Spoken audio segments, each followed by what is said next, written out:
जय श्री माता जी। परम पूज्य श्री माता जी, जब जब धरती पर अधर्म हुआ है, आप आई हो माँ, आप पधारा है माँ। कृपा करके आप इस धरती पर सारे देव देवियों के साथ पधारिए और पूरी धरती को परम चैतन्य कीजिए। सभी संतों को, सभी शुद्धात्मा को ध्यान का सिद्धि प्रदान कीजिए। परम पूज्य श्री माता जी, कृपा करके आप पधारिए। परम पूज्य श्री माता जी, आपके श्री चरण कमल पर कोटि कोटि नमन। कुंडली उठा के बंधन लेंगे।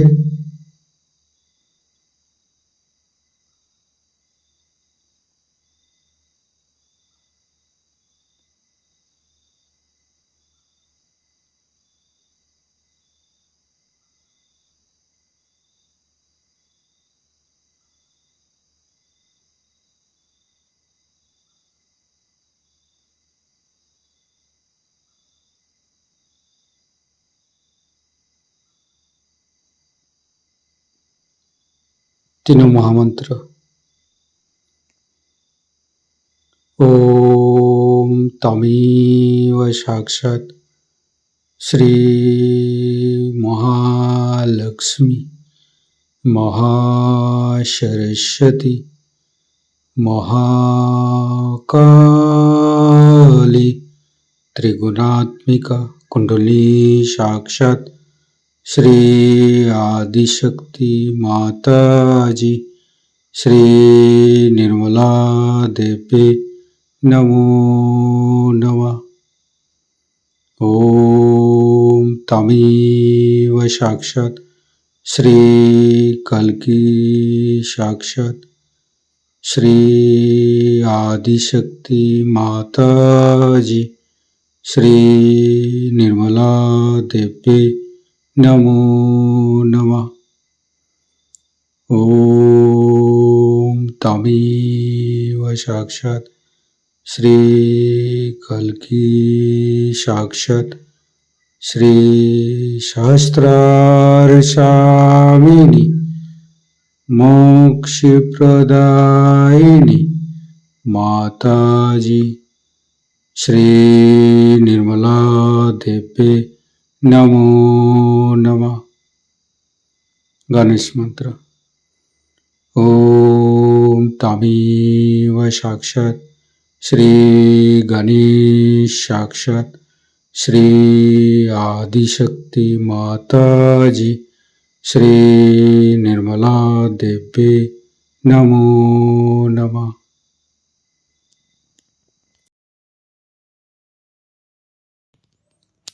दोनों हाथ खुला हुआ परम पूज्य श्री माता जी की बिंदी को देखते रहेंगे। संपूर्ण चित्त हृदय पर परम पूज्य श्री माता जी कृपा करके हमारे हृदय को स्वच्छ बनाइए। स्वच्छ हृदय कमलासन पर श्री चरण को स्थापित कीजिए माँ। परम पूज्य श्री माता जी, हमारे हृदय में जो कुछ भी है आप ही का बना हुआ है। हमारी सांसें, हमारी रोम रोम आप ही का दिया हुआ माँ। परम पूज्य श्री माता जी, आप ही ने तो हमें शुद्ध आत्मा स्वरूप बनाया। परम पूज्य श्री माता जी, हमारे हृदय पर आइए और हमारी आत्मा को परमात्मा के साथ मिलाइए। परम पूज्य श्री माता जी, आप ही तो दुर्गा जी है, आप ही तो शिव जी है। कृपा करके दुर्गा जी की शक्ति और शिव तत्व हमें प्रदान कीजिए माँ। परम पूज्य श्री माता जी, हम अज्ञानी है, हमारी अज्ञानता के बस में यदि आपकी शान के खिलाफ कोई गलती हुआ हो, कृपा करके क्षमा कर दीजिए माँ। संपूर्ण चित्त मूलाधार चक्र पर, तीनों मूलाधार को देखेंगे। हे आदिशक्ति माँ, कृपा करके हमारे ऊपर कृपा दृष्टि प्रदान कीजिए। हमारे ऊपर प्रभु गणेश की शक्ति प्रदान कीजिए माँ। हे आदिशक्ति माँ, हम कभी अतीत में चला जाते हैं माँ, कभी भविष्य में चला जाते हैं। कृपा करके अतीत और भविष्य झूठा है माँ, कृपा करके हमें मध्य में स्थापित कर दीजिए माँ। परम पूज्य श्री माता जी, आप ही तो प्रभु गणेश है।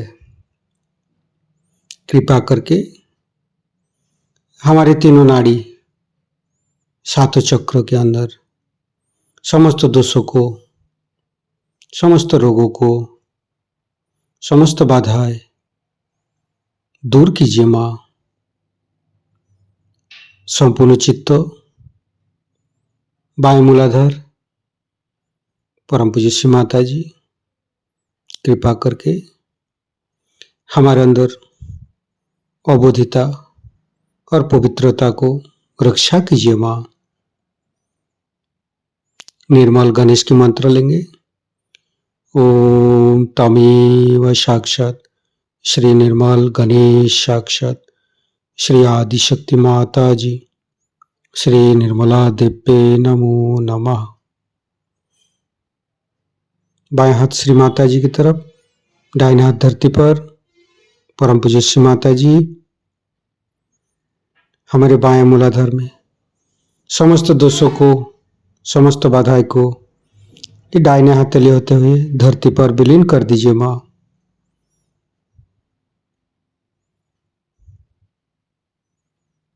फिर राइट हैंड श्री माता जी की तरफ, बाएं हाथ धरती पर, संपूर्ण चित्त राइट मूलाधार। परम पूज्य श्री माता जी, आप ही तो राक्षसंती है, आप ही तो राक्षस अग्नि है। कृपा करके हमारे अंदर राक्षस प्रवृत्ति को नष्ट कीजिए माँ। परम पूज्य श्री माता जी, कृपा करके आप श्री कार्तिक जी रूप में हमारे राइट मूलाधार पर आइए और समस्त दोषों को, समस्त रोगों को दूर कीजिए। श्री कार्तिक के मंत्र लेंगे। ओम तमेव साक्षात श्री कार्तिके साक्षात श्री आदिशक्ति माता जी श्री निर्मला देव्ये नमो नमः। फिर धीरे धीरे चित्त को मध्य मूलाधार, परम पूज्य श्री माता जी, कृपा करके हमारे अंदर दया कीजिए, कृपा कीजिए, हमारी क्षमा को स्वीकार कीजिए। परम पूज्य श्री माता जी, कृपा करके हमारे मध्य मूलाधार पर आइए और मध्य मूलाधार के अंदर समस्त दोषों को दूर कीजिए माँ। हे आदिशक्ति माँ, आप ही तो गौरी माता है। कृपा करके हमारे मध्य मूलाधार पर आइए। गणेश गौरी माता की मंत्र लेंगे। ओम तमेव साक्षात श्री गणेश गौरी कुंडली माता साक्षात श्री आदिशक्ति माता जी श्री निर्मला देव्ये नमो नमः। संपूर्ण चित्त मध्य मूलाधार पर रखेंगे। ओम गंग गणपते नमः 4 बार करेंगे। ओम गंग गणपतये नमः। ओम गंग गणपतये नमः। ओम गंग गणपतये नमः। ओम गंग गणपतये नमः। साक्षात श्री आदिशक्ति माता जी श्री निर्मला देव्ये नमो नमः। संपूर्ण चित्त मध्य मूलाधार पर रखेंगे। गणेश अथर्वशीष पाठ करेंगे। ओम नमस्ते गणपतये।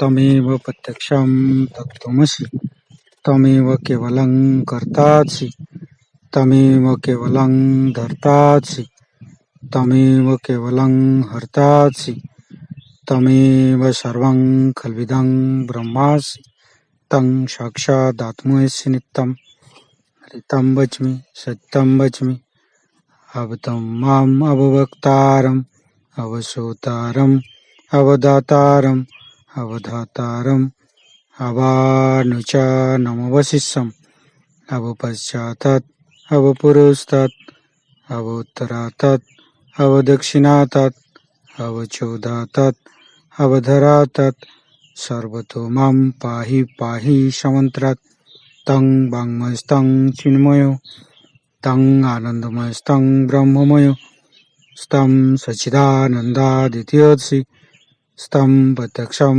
ब्रह्मासि स्तं ज्ञानमयो विज्ञानमयोऽसि सर्वं जगदं तत्तो जयते सर्वं जगदं तत्तोत्तिष्ठति सर्वं जगदं त्वयि लयमुच्यते सर्वं जगदं त्वयि पत्येति तं भूमिरापो नालो नीलो नमः स्तं चत्वारि वाक्पदानि स्तं गुणत्रयातीतो स्तं देहत्रयातीतो स्तं कालत्रयातीतो स्तं मूलाधारसितोत्सि नित्यं स्तं शक्तित्रयात्मक स्तं योगिनो ध्यायन्ति नित्यं स्तं ब्रह्मा स्तं विष्णु स्तं रुद्रस्तं इन्द्रस्तं अग्निस्तं वायुस्तं सूर्यस्तं चन्द्रमास्तं ब्रह्मभूर्भुवस्सुरं ज्ञानादिपूर्वमुच्चाय वर्णादि तदनन्तर अनुसारो परतरो अर्धेन्दु उल्लसितं तारेण ऋतं एतत्तव मनुष्यरूपम् अकारो पूर्वरूपम् अकारो मध्यमरूपम् अनुसारो शान्तिरूपम् बिन्दु उत्तररूपम् नादं सन्धानं संहिता सन्धि शैषा गणेशविद्या गणकऋषि निश्चित गायत्री छंद गणपतिर्देवता ओं गं गणपतये नमः एकदन्ताय विद्महे वक्रतुण्डाय धीमहि तन्नो दन्ति प्रचोदयात् एकदन्तं चतुर्हस्तं पाशमङ्कुशधारिणं रदं च वरदं हस्ते बिभ्राणं मूषकध्वजं रक्तं लम्बोदरं शूर्पकर्णकं रक्तवाससं रक्तगन्धानुलिप्ताङ्गं रक्तपुष्पे सुपूजितं भक्तानुकम्पिनं देवं जगत्तारणमच्युतम् आविर्भूतं च सृष्ट्यादौ प्रकृते पुरुषोत्तरम् एवं ध्यायन्ति यो नित्यं स योगी योगिनो वर नमो बृहत्पतये नमो गणपतये नमो पमतपतये नमस्ते अस्तु लंबोदराय दन्ताय विघ्ननाशिने श्रीविसुताय श्रीवरदमूर्तये नमो नमः साक्षात् श्री आदिशक्ति माताजी श्री निर्मला देवी नमो नमः।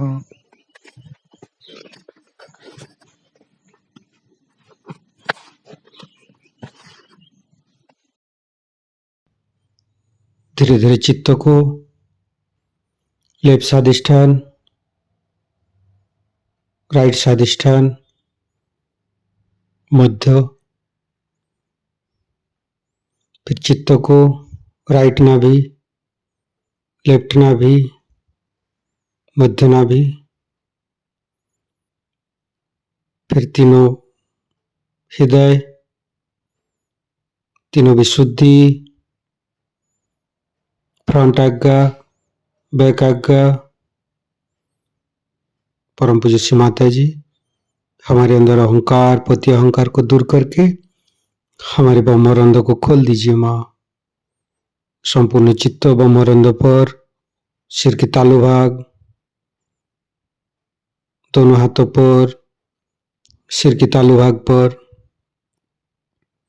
परम चैतन्य अनुभव करते हुए मध्य मूलाधार के साथ सहस्त्रार को जोड़ेंगे।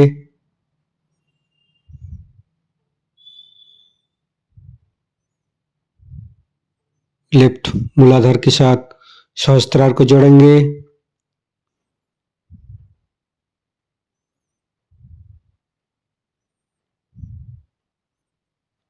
राइट मूलाधार के साथ सहस्त्रार को जोड़ेंगे।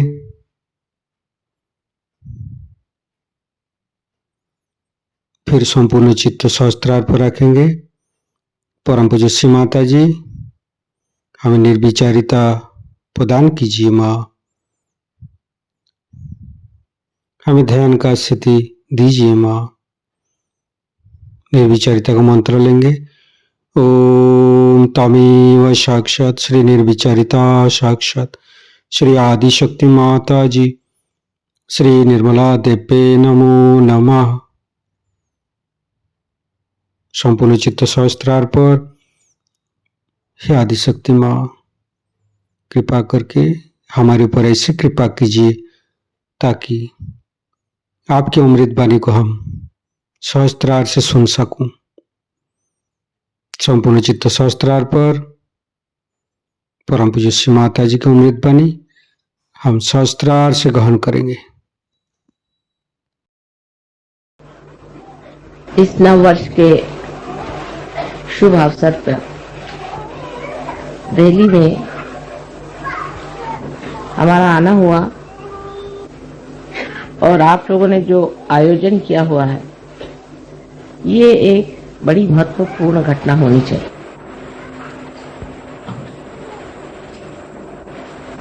नव वर्ष जब शुरू होते हैं तो उस वक्त कोई न कोई नवीन बात, नवीन धारणा, नवीन सूझबूझ मनुष्य के अंदर जागृत होती है।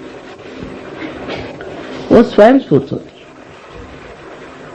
जिसने भी नवीन वर्ष की कल्पना बनाई है वो कोई बड़े भारी दृष्टा रहे होंगे जो ये सोच करके कि ऐसे अवसर पर प्रतीक रूप मनुष्य के अंदर एक नई उमंग, एक नया विचार, एक नया आंदोलन जागृत हो जाए। ऐसे अनेक नवीन वर्ष आए और गए, नई उमंगें आई, नई धारणाएं आई और खत्म हो गई। मनुष्य की आज तक की जो कुछ धारणाएं रही हैं, एक परमात्मा को छोड़ के बाकी सब एक मानसिक क्रियाएं रही या बौद्धिक प्रक्रियाएं रही।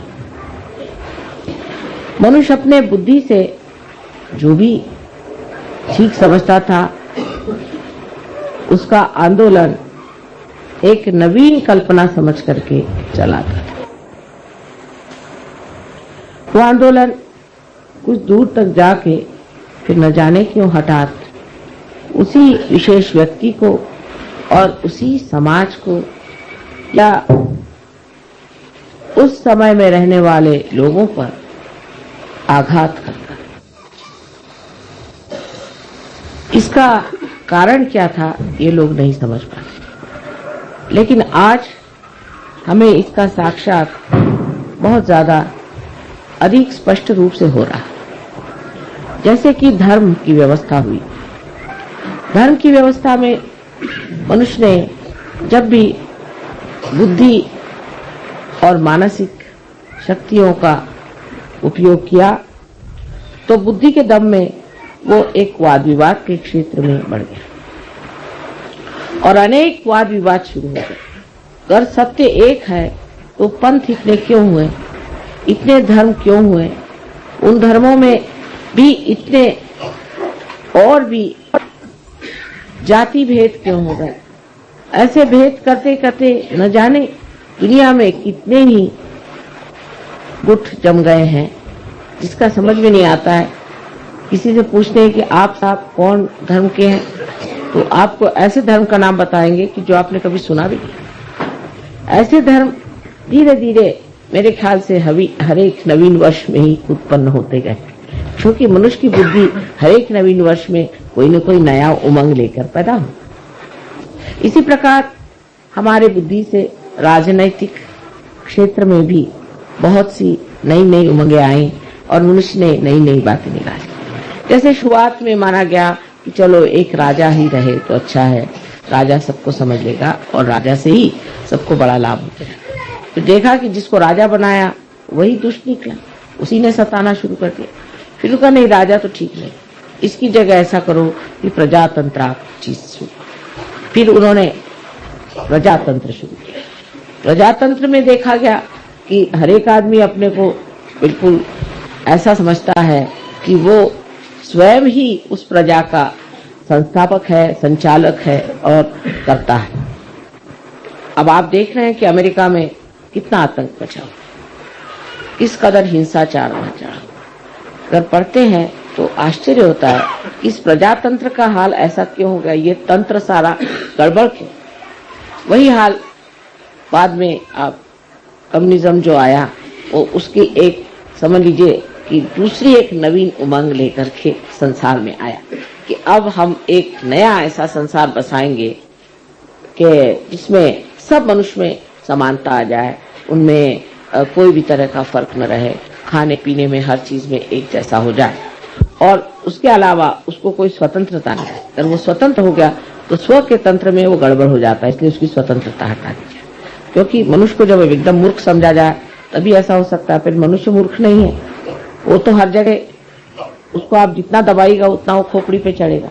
तो ये भी चीज कुछ बन नहीं पड़ी, वो भी नहीं बनी, ये भी नहीं बनी। इस तरह से जहां देखते हैं वहीं आतंक है। धर्म के मामले में तो आप देख रहे हैं कि किसी के धर्म की हालत देख करके लगता ही नहीं कि परमात्मा भी कोई चीज हो सकती जो एकमय हो, वो केवल हो, इसके लिए सब लोग आपस में सर काट रहे हैं, सबको मार डाल रहे हैं।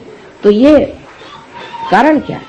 जब चीज आपकी एक बहुत ही ज्यादा सुष्ट रूप से नवीनतम संसार में आई है, तो इस नवीनतम चीज में और इस नाविन्यपूर्ण चीज को इस कदर गंदी, मैली, कुचैली करके क्यों संसार में आंखों में नजर आ रही है, उसका ऐसा हाल क्यों हो रहा है?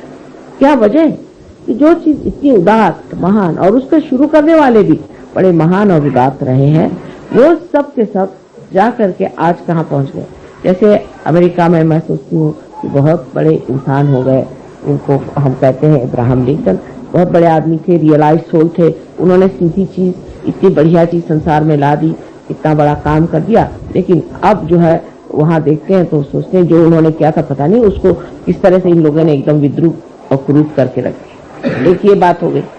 दूसरे अगर आप देखिए तो कम्युनिज्म भी जिस लेनिन और मार्क्स ने बनाया था वो भी रियलाइज सोच थे। उन्होंने भी जो सोचा था वो भी हितकारी चीज थी, वो हित के जगह अब सफाई थी। और क्या धर्म के भी जो संस्थापक हुए सब भी बड़े उदात और बहुत महान लोग थे, और उनको भी कोई कह नहीं सकता, उनकी तरफ कोई निर्देश करके नहीं कह सकता कि इन्होंने कोई गलत काम किया हो या इन्होंने कोई गलत धारणा से चीज को, ऐसी बात नहीं। लेकिन आगे जाकर के वो चीज ऐसी क्यों? हीरा जो था वो जाकर के कीचड़ में कैसे मिल गई? हीरा तो जहाँ है हीरा ही रहना चाहिए, लेकिन ये तो हीरा जो आया सो कूच करके, जैसे उसका बिल्कुल ही तोड़ करके, उसको मरोड़ करके और उसको कीचड़ ही बना। और सभी दूत ये चीजें देख कर बड़ा आश्चर्य होने लगता है कि इस तरह की जितनी विवाद की चीजें आई।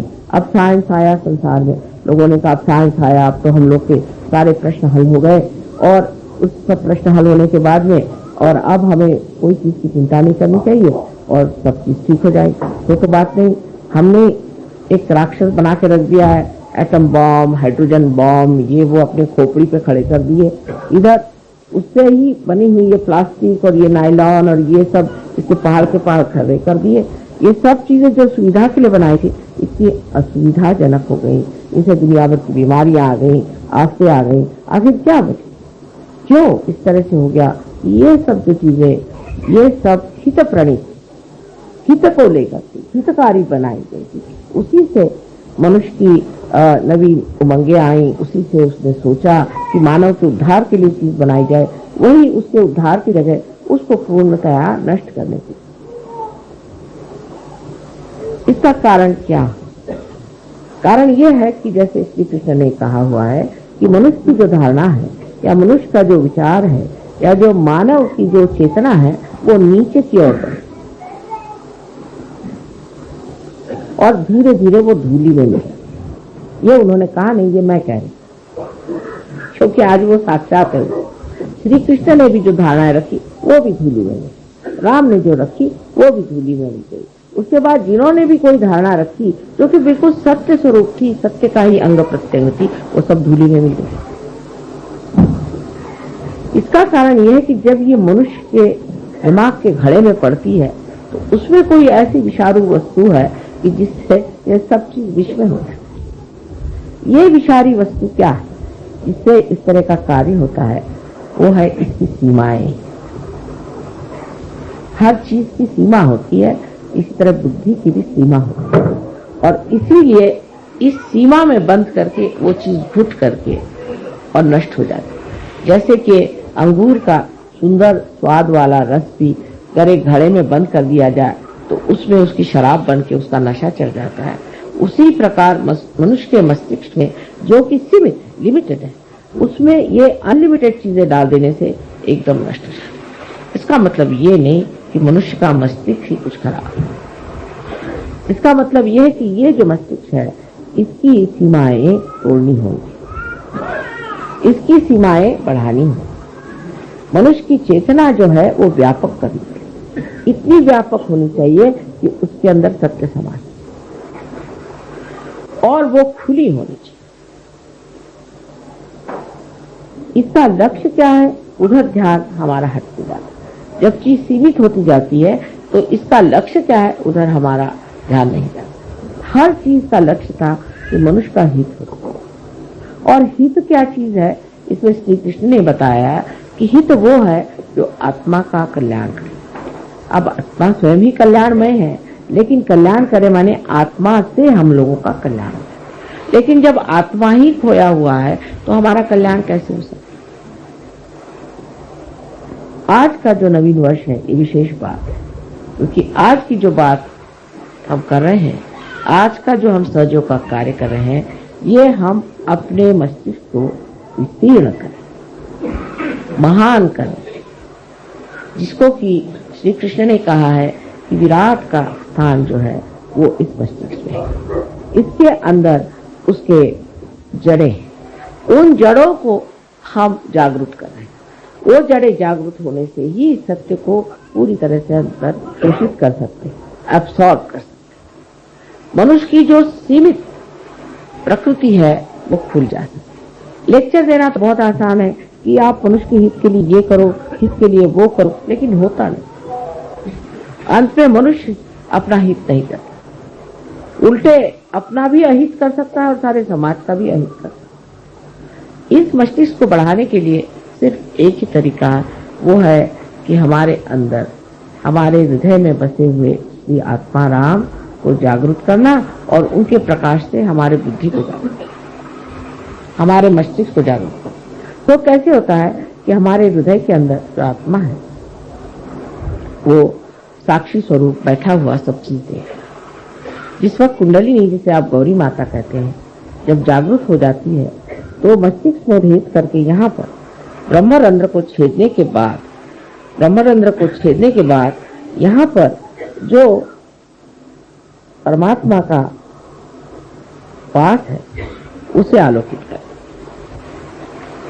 परमात्मा का ही प्रतिबिंब हमारे हृदय में आत्मा स्वरूप। जैसे ही हमारा आत्मा जागृत हो जाता है तो इस आत्मा के चारों तरफ ये 7 चक्र के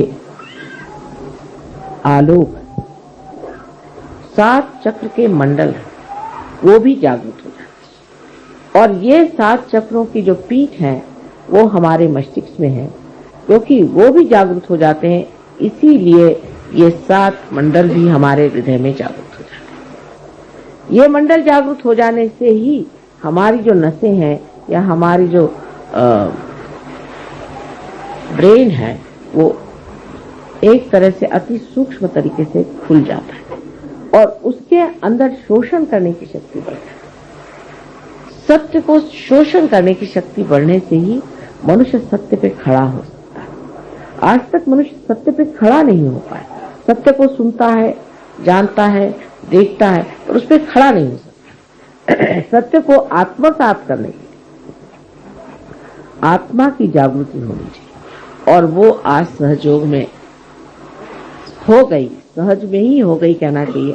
तो इतने लोग आत्मा को प्राप्त, आत्मा को प्राप्त होने से वो शक्ति आपके अंदर जागृत होती है जिससे आप सत्य को आत्मसात करते हैं। जो आज डेमोक्रेसी का सत्य है वो सत्य आपके अंदर जागृत हो गया।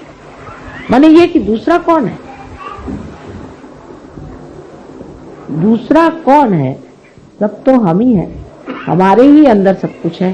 जब आपको सामूहिक चेतना आ गई तो उसमें कम्युनिज्म का भी सत्य है। जब आपके अंदर ही आ गए वो सत्य आप ही के अंदर प्रकट हो रहा है। जब आप उसको देख करके जान करके कह सकते हैं कि इस आदमी में कौन से दोष है। और जब आप अपने को जानने लग गए, जब आप अपने को देखने लग गए, आप जब अपनी ही स्वतंत्रता को प्राप्त हो गए तो आप में डेमोक्रेसी का भी जो सत्य है वो भी जागृत हो गया। वो स्वतंत्रता भी आ गई और एक तरह से पर का तंत्र भी आपके हाथ में आ गया। दूसरों का जो तंत्र है वो भी आपके हाथ में आ गया और आपकी स्वतंत्रता भी आप जान सकते कि अपना भी स्व का तंत्र आपने जाना। शिवाजी कहते थे स्वधर्म ओळखा, स्व का धर्म जानो।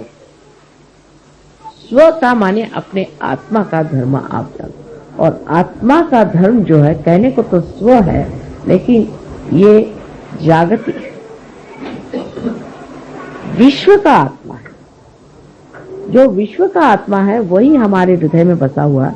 उसमें जागते ही जो विश्व की भावना, जिसको कि हम एक बड़ा भारी उदात्त उदाहरण और उसको बहुत बड़ी एक फिलॉसफी समझ, एक तत्व ज्ञान के रूप से जानते थे, वो साक्षात हमारे अंदर विराजमान हो, वो हमारे अंदर चमक गया।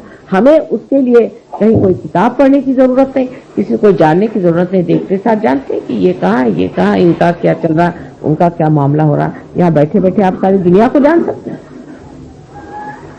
इसमें कोई बड़ी बड़ी आश्चर्य की बात नहीं, कोई विशेष बात नहीं। अगर आप मेरे लिए कहेंगे तो मुझे तो ये लगता है मैंने तो कुछ किया नहीं, क्योंकि मैं जैसी हूँ तो हूँ ही, तो अनादि से ऐसी हूँ, तो मेरी कोई विशेषता इसमें नहीं है। विशेषता आप लोगों की, जो आपने इसे जाना, माना और पाया। लेकिन सहयोग का ज्ञान प्राप्त करने पर उसका अंत नहीं होता। ज्ञान तो हो गया, ज्ञान होना माने आपके नर्वस सिस्टम पे उसे जाना, ये तो हो गया। नर्वस सिस्टम पे आप जानते हैं कि दूसरों को क्या शिकायत है और आपको क्या शिकायत है, ये तो ज्ञान प्राप्त हुआ।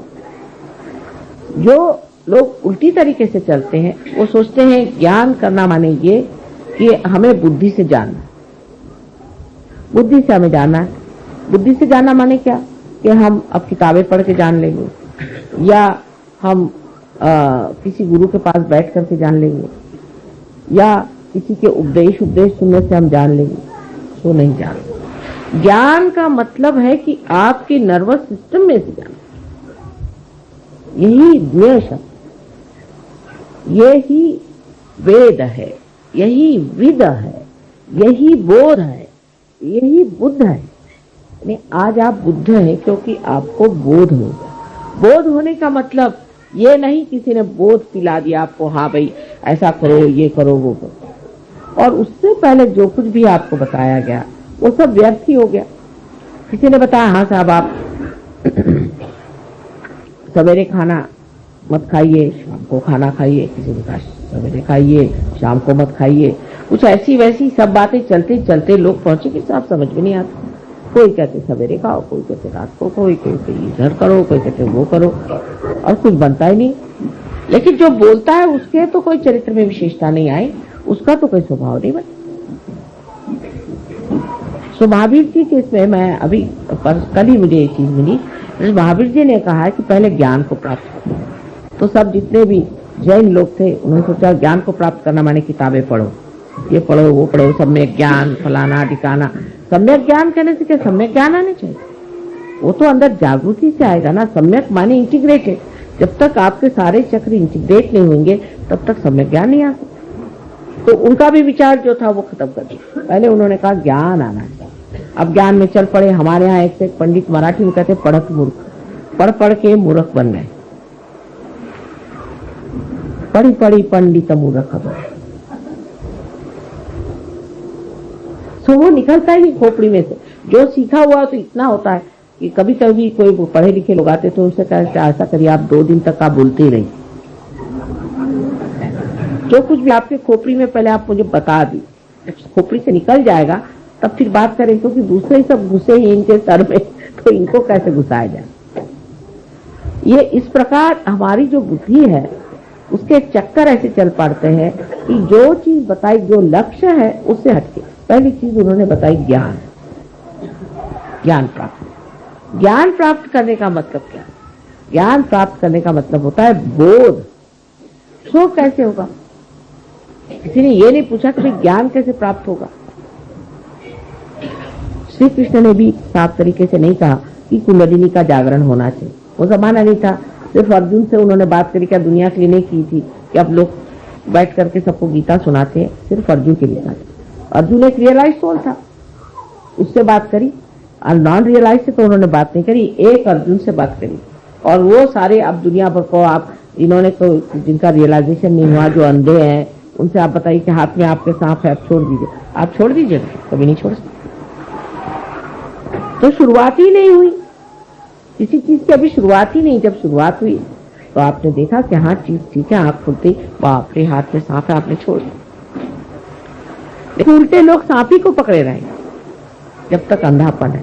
अंधेपन का मतलब है कि बोध नहीं है, आपकी नसों में अभी तक वो सामूहिक चेतना का बोध नहीं है। जब तक ये बोध एक नया आयाम, एक नया डायमेंशन है, ये जब तक आपके अंदर जागृत नहीं हुआ, कोई सा भी सत्य सुनने के लिए बड़ा अच्छा, एंटरटेनिंग जिसको कहते हैं, बड़ा मनोरंजन, लेकिन वो घुसता नहीं अंदर, वो बैठता नहीं अंदर। सुनने के लिए लेक्चर सुन लेंगे और जा करके जब वो खत्म हो जाएगा तो फिर जहां से जैसे थे। अब पहली चीज जो बोध की हुई, तो बोध के बाद ही आपका चरित्र अपने आप बनता है। उसमें भी उन्होंने गड़बड़ कर दी। चरित्र बनाओ, चरित्र बनाओ। चरित्र बनाने में उनका भी चरित्र बनाओ। किसी ने कहा अच्छा पगड़ी बांधो, किसी ने कहा काशाय वस्त्र पहनो, किसी ने कहा कि बोधी रखो, किसी ने ईसाइयों ने कहा कि वो इस तरह के हैट पहन के घूमो, पता नहीं क्या क्या। अब वो सब कर रहे, सारे कर्म कांड कर डाले और देखा कि नर्क की ओर घुसे चले जा रहे हैं। सब कर्म कांड करके सब नर्क की ओर रास्ता बना चला जा। कोई सा भी ऐसा धर्म मैंने आज तक नहीं देखा कि जो स्वर्ग की ओर आरोहण हो रहा, सभी नर्क की ओर सीधे चले जा रहे। ईसाइयों से कहा भाई तुम लोग शराब क्यों पीते हो? तो कहले क्यों साहब, शराब में क्या खराबी है? ईसा मसीह ने शराब बना करके और लोगों को पिलाई थी। मैंने कहा कब बनाई थी? कल एक शादी में गए थे, वहां लोगों को उन्होंने वाइन पिलाई थी। अब हिब्रू भाषा में वाइन कहते हैं इसके रस को, अपने द्राक्ष के रस को, द्राक्ष को, अंगूर के रस को कहते हैं वाइन, हिब्रू भाषा। अब सोचिए, एक अकल लगाने की बात है, जो एक क्षण में कोई चीज बन जाए, वो कैसे अल्कोहल हो सकती है? वो शराब कैसे हो सकती? अल्कोहल को तो सड़ाना पड़ता है, बगैर सड़ी हुई चीज होती है ना अल्कोहल। सड़ा हुआ अंगूर ही बना सकते हैं ना, वो सड़ने के लिए तो टाइम चाहिए। उन्होंने तो ऐसे हाथ रखा और दे दिया।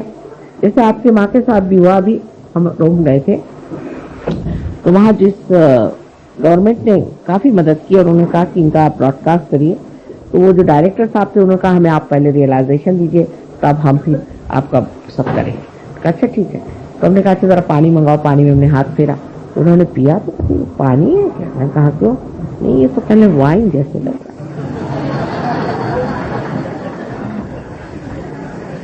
बार बार पूछे ये पानी तो नहीं, तुम वाइन तो नहीं दे रहे कि मैंने पानी दिया।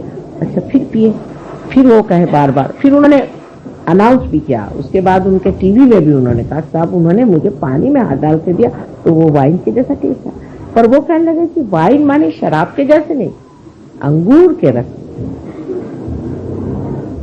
तो बना लिया। अब वो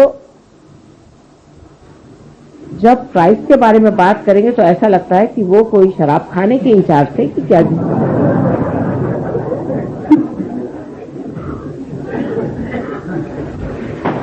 उसी प्रकार हरेक धर्म में, अब सिख धर्म में बताया गया कि आप अपनी रक्षा के लिए कृपाण रखें, इसलिए क्योंकि उस वक्त उन पे हर तरह के आघात होते। तो अब वो बंदूकें और सांप तो गोले और दुनिया भर की जितनी भी हिंसाकारी चीजें हैं, यानी हिटलर को वो आजकल पूजा कर रहे हैं, नानक साहब को नहीं करते। हालांकि नानक साहब ने ये भी नहीं कहा, लेकिन पूरा भी देखा जाए तो कहीं नहीं कहा गया था कि आप तोपखाने रखिए। ऐसी कौन सी आप पे आफत आई? इस वक्त आफत थी तो उन्होंने सिर्फ कहा था कृपाण रख लो, भगवान के नाम पर काफी है।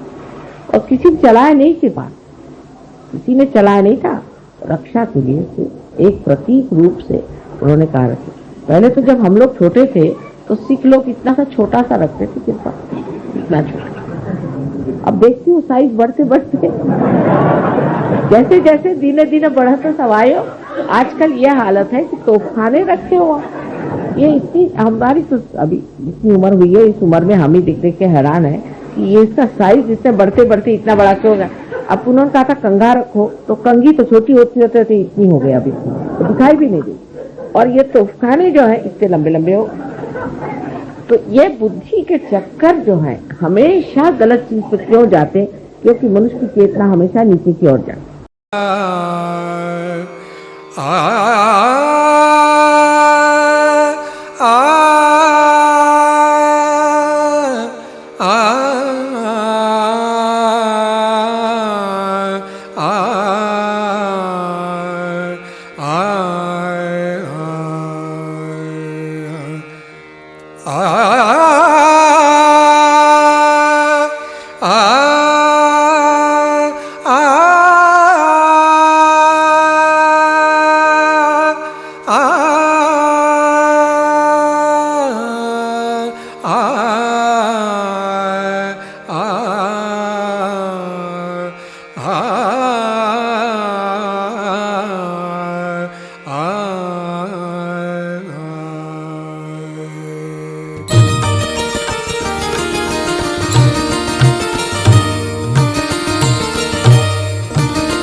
आज मोरी लाज रखली जो, आज मोरी लाज रखली जो, आज मोरी लाज रखली जो, आज मोरी लाज रखली जो।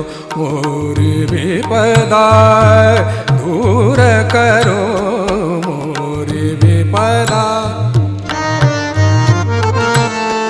मोरी विपदा दूर करो, मोरी विपदा दूर करो। आज मोरी लाज रखली जो,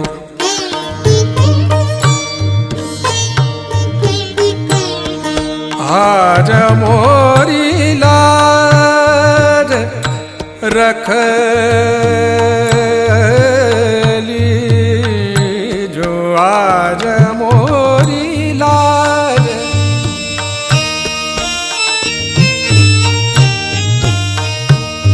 मोरी लाज,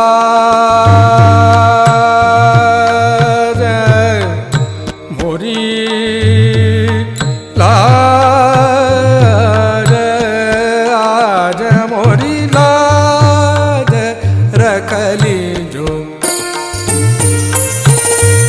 मोरी लाज,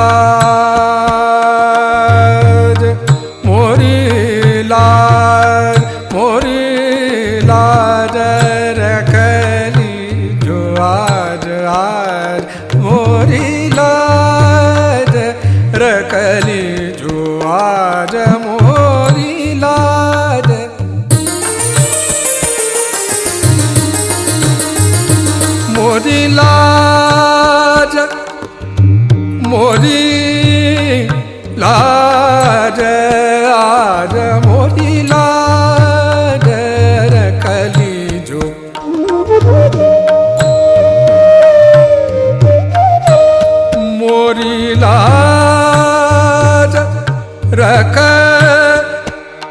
लीजो मोरी लाज आज मोरी लाज रख लीजो आज मोरी लाज रख लीजो।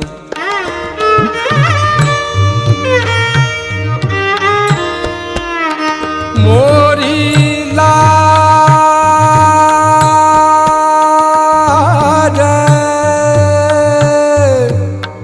मोरी लाज रख लीजो आज मोरी लाज रख लीजो। मोरी लाज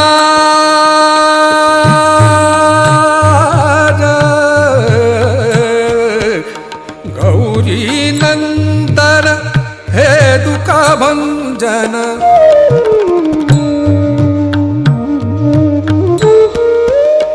गौरी नंदन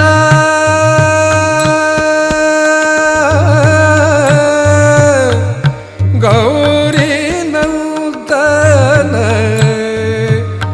गौरी नंदन गौरी गौरी नंदन हे दुख भंजन। गौरी नंदन हे दुख भंजन तुम ही आके धीर बंधाओ तुम ही आके धीर बंधाओ। आज मोरी लाज रख लीजो आज मोरी लाज रख लीजो। मोरी विपदा दूर करो मोरी विपदा दूर करो आज मोरी लाज रख लीजो आज मोरी लाज। ओम त्वमेव साक्षात् श्री गणेश साक्षात् श्री आदि शक्ति माता जी श्री निर्मला देवी नमो